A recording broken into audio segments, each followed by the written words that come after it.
right? So that's where the gap is, right? And so essentially the question is, and since I don't know if anyone on planet Earth has more time teaching assessment and assessing than you in regards to joint range of motion, like what is Hmm.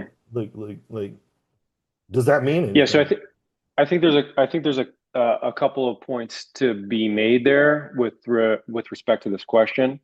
So first, which I think should maybe be fairly obvious,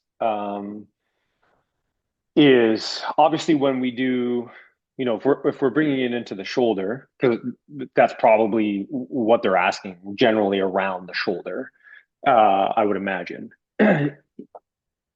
When we assess a shoulder on the table, like you described, and we're looking at the rotational capacity of the shoulder, we are specifically looking only at the glenohumeral joint. So we are looking only at the ability of the shoulder and the components of the shoulder, the bony components of the shoulder, how they move relative to each other, because that gives us information about the status of that shoulder.